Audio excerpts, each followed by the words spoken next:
السلام عليكم، واش اخباركم؟ لاباس عليكم؟ نتمنى ان شاء الله تكونوا كلكم بخير وعلى خير. مرحبا بكم معايا فيديو جديد. وصفه جديده. وصفتنا اليوم هي عباره عن كيك بنكهه ديال الحامض محشي بكريمه ديال الحامض. كيك اللي كيجي رائع شكلا ومذاقا، كيك منعش، وطريقه التحضير ديالو سهله ومكوناته متوفره بكل بيت. ما نطولش عليكم، ندوز ان شاء الله جميعا نشوفوا الطريقه والمقادير.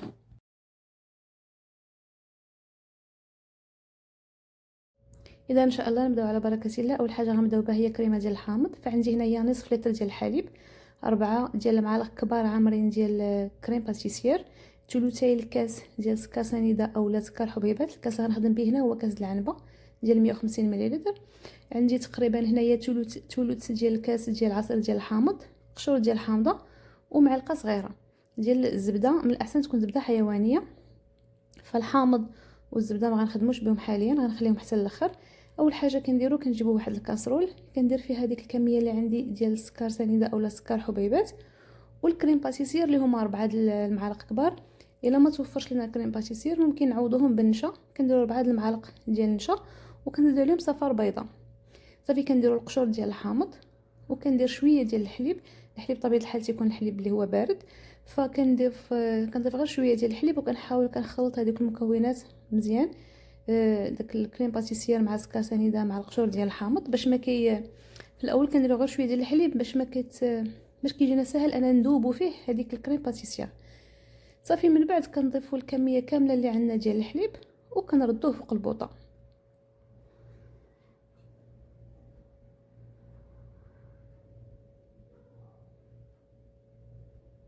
صافي كنديرو فوق البوطه مع التحريك المستمر حتى كيعقد لينا الخليط كيف ما كتشوفوا معايا. فهنايا ملي كيبدا كيعقد الخليط كنخليه حتى كيبدا بحال كيدير لنا بحال تيبقبق كيدير لنا فقاعات. هنايا صافي الخليط ديالنا تيكون جاهز. في هذه المرحله هذه كنضيف عليه العصير ديال الحامض. اما كنطفيو النار حتى كنخلطوا عصير ديال الحامض مزيان، عاد كنعاودو نرجعوه، اما كنحاولوا نحركو يعني بسرعه. فانا هنايا كيف ما كتشوفوا درت الحامض وكنحاول نخلط مزيان. الخليط راه كيرجع كيخفف لينا على القوام اللي وصلنا ليه قبل. صافي غير كنخليوه تيغلى تقريبا واحد 2 ديال الدقائق تيرجع كيعقد. صافي كنطفي عليه البوطه وكنضيفوا هذيك الكميه اللي عندنا ديال الزبده. في هذه المرحله هذه كنكونوا صافي طفينا البوطه، كنضيفوا هذيك الكميه اللي عندنا ديال الزبده وكنحاولوا كندوبوها في وسط الخليط ديالنا.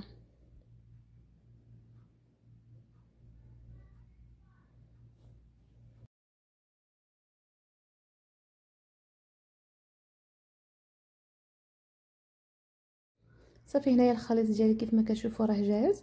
كنرجع نحولو في واحد البغول ولا في واحد الزلافه كبيره وكنحاول نغطيه واحد البلاستيك غذائي بحيث يكون كيلامس الوجه ديال الكريمه ديالنا باش ما كديرش لينا هذيك القشره من الفوق. وكنخليوه على جنب تيبرد، يعني غير ياخذ درجه حراره المطبخ وكندخلوه للثلاجه. يعني ضروري الوقت اللي نبغيو نخدموا به ضروري يكون بارد.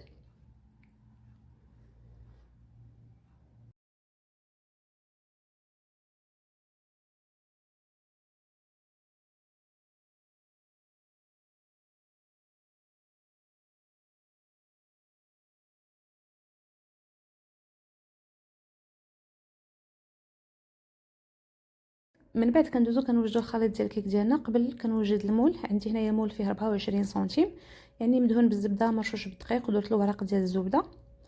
وكان بالنسبه للخليط ديال الكيك كنحتاجو 4 ديال البيضات اللي من الافضل يكونوا بدرجه حراره المطبخ. كنضيفوا معاهم قشور ديال الحامض اللي ممكن تعوضوهم بالفاني، وكنضيفوا معاهم كاس ديال السكر سنيده اولا سكر حبيبات.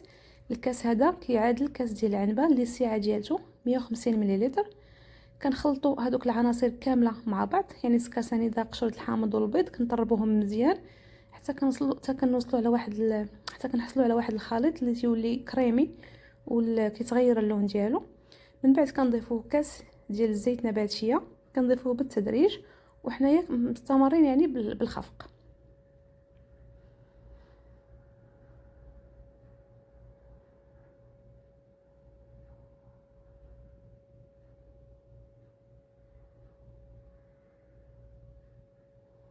من بعد كنضيفوا واحد الكاس ديال الحليب، نفس الكاس يعني اللي كنعبروا به المقادير كامله. كاس ديال الحليب. فاش كنضيفوا الحليب يعني ما كنخفقوش لمده طويله، يعني يكفي اننا نخلطوا صافي، وكنحيدوا الطراب الكهربائي وكنخدموا بالطراب اليدوي. فهنايا غادي نضيف الدقيق، غادي نضيف 2 كيسان ديال الدقيق ومعاهم طبعا قبصه ديال الملح، وكنضيف معاهم 2 خمارات يعني ما يعادل 14 غرام ديال الخميره الكيميائيه بيكينغ باودر. صافي كنغربل هذاك الدقيق وكنخلطوا كما قلنا بالخلاط اليدوي. ملي كنخلطوا كنشوفوا الا احتاجينا اننا نضيفوا الدقيق راه كنضيفوا، الا ما احتاجيناش ما يحتاجش. فبالنسبه لي هنايا بان لي الخليط باقي خفيف، فغادي نضيف تقريبا واحد 2 معالق كبار ديال الدقيق، وكنعاود كنرجع كنخلط مزيان. الدقيق راه دائما تيبقى على حسب النوعيه ديال الدقيق وعلى حسب الحجم ديال البيض.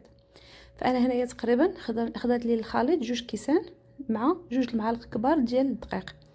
كناخذ الخليط ديالي كنقسموه على 2 متساويين صافي، اما عينكم ميزانكم اما كتعبروا بالميزان، المهم يكونوا 2 متساويين. كنخليو الواحد على جنب. كنجيبوا المول ديالنا اللي كنكونوا ديجا وجدناه وكنصبوا فيه الخليط الاول، يعني الجزء الاول من الخليط كنحاولوا كنمشيوه على قد المول ديالنا. بالنسبه للمول فانا هنايا خدمت كما قلت لكم بالمول القطر ديالو 24 سنتيم. وبالنسبه لهذا الكيك هذا من الافضل اننا نديروها في المول اللي كيكون كيتحل من الجناب. صافي من بعد ما كنمشي الخليط ديالي مزيان في المول كندخلوه للفران اللي كيكون مسخن من قبل، وكنخليو له العافيه شاعله غير من التحت، يعني تقريبا ما كياخذش وقت بزاف، كياخذ تقريبا 10 حتى 12 دقيقه على نار تقريبا اللي كتكون متوسطه. صافي من بعد ما كيطيب يعني كيف ما قلت بلا ما يحتاج اننا نشعلوا ليه الفوق، ما نحتاجوش اننا نحمروه، يعني يكفي انه يطيب. فاش يعني نجيو نجربوه هكذا بالعود الخشبي هكا تيخرج لنا نظيف، يعني كنكونوا متاكدين انه طيب، خاصو غير شويه تحمر في الفوق، فاحنا ما غنحتاجوش اننا نحمروه. صافي كنخليوه على جنب وكنجيبوا الكريمه ديال الحامض اللي كنا ديجا وجدنا وكنا دايرينها في الثلاجه. فكيف ما كتشوفوا معايا هنايا فالكريمه ديالنا بارده مزيان، يعني كريمه اللي هي عاقده، فما غاديش نخدموا بها بحال هكذا، وانما غادي نطربوها شويه باش ترجع لينا كريميه. فسواء كنطربوها هكا بالمعلقه سواء بالخلاط. وكان بعد كنجيب الكيك ديالي قبل ما كندير فيه الكريمه، كنجيبوا داك الجزء اللي احتفظنا به، الجزء الثاني ديال الخليط ديال الكيك، فخديت منه واحد شويه ودرته في بوش. تقدروا اما ديروه في بوش بحال هكا اما في معلقه بمعلقه يعني عادي. كنديروا واحد شويه في الخليط في الجناب ديال الكيك، لان الكيك ملي كيطيب تيبقاو عندنا دوك الجناب شويه خاويين. فاحنا باش تجينا الكيكه اللي هي كيكه يعني بحال مسوديه، كنلصقوا الطبقه الاولى مع الطبقه الثانيه، كنديروا شويه ديال الخليط في الجناب. صافي من بعد كنجيب هذيك الكريمه وكنديرها في الوسط، يعني كنديروها غير في الوسط، ما كنوصلوهاش ما كنخرجوهاش للجناب ديال الكيك باش ما كتحرقش لينا، وباش كتجينا الكيك طايبه يعني مسدوده، ما كتجيش الكريمه خارجه. صافي من بعد كنجيب ما تبقى من الخليط ديال الكيك وكنحاول كنغطي به الكريمه. كنحاولوا ملي كنديروا الكريمه كنحاولوا نغطيو غير الفوق ديال الكريمه، اما داك الخليط اللي حنا درنا في الجناب راه هو غادي يتنفخ وغادي يجينا السطح ديال الكيك يجينا يعني متساوي. صافي كنمشيوه غير بشويه هكا بالمعلقه كنحركو شويه وصافي كتكون هكا عندنا هذه الكيكه جاهزه. هنا كنضيف انا درت هنايا اللوز ايفيلي، كيبقى اختياري، تقدروا ديروا اللوز، تقدروا ديروا كاوكاو، تقدروا ما ديروا حتى شي حاجه، يعني كتبقى اختياريه. صافي وكندخلوها عاود للفران اللي كيكون مازال شاعل، يعني ملي كنخرجوا الكيكه الاولى ما يحتاجش اننا نطفيوه باش يبقى لنا الفران سخون. فكندخلها الفران شاعل غير من تحت عاوتاني واحد 10 ديال الدقائق حتى كتنفخ لينا الكيك، عاد كنشعل عليها من الفوق باش كتاخذ اللون ذهبي كتحمر. صافي هذه الكيك ديالي من بعد ما يعني تحمرات كيف ما كتشوفوا معايا كنخرجوها وكنخليوها حتى كتبرد تماما، وضروري ندخلوها للثلاجه باش هذيك الكريمه اللي الوسط كتعقد. صافي من بعد ما كتاخذ واحد يعني وقتها بانها كتبرد كنخرجوها. هنا كيبقى التقديم، تيبقى التزيين اختياري. فانا هنايا رشيت بشويه ديال السكر كلاصي، وهذه كما قلت لكم كتبقى اختياريه، تقدروا تشربوا سكر كلاصي، تقدروا تخليوها هكذاك، يعني ما يحتاجش انكم تزينوها لان غير هذاك اللوز اللي درنا من الفوق راه براسو بحد ذاته تزيين. وصافي كتكون هكذا الكيكه ديالنا واجده. كتجي واحد الكيك اللي هو رائعه، كتجي منعشه، يعني داك المذاق ديال الحامض خصوصا الناس اللي كيبغيو المذاق ديال الحامض فراه كتجي رائعه وكتجي لذيذه وبارده زوينه، يعني جلت هاد الفصل هذا ديال الصيف.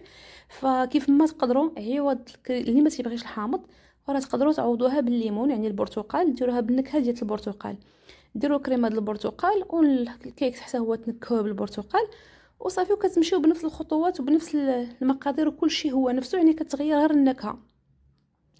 وكيف ما شفتوا معايا فطريقتها سهله ومقاديرها متوفرين بكل بيت. نتمنى ان شاء الله ان الوصفه ديال اليوم تنال الاعجاب ديالكم، وإلا عجباتكم ما تبخلوش عليا بلايك واشتراك في القناه. وكيف ما ديما ما بقى لي الا نقول لكم في امان الله. وصلنا لنهايه ديال الفيديو. في امان الله، وان شاء الله نتلاقاو في فيديو جديد ووصفه جديده عما قريب ان شاء الله.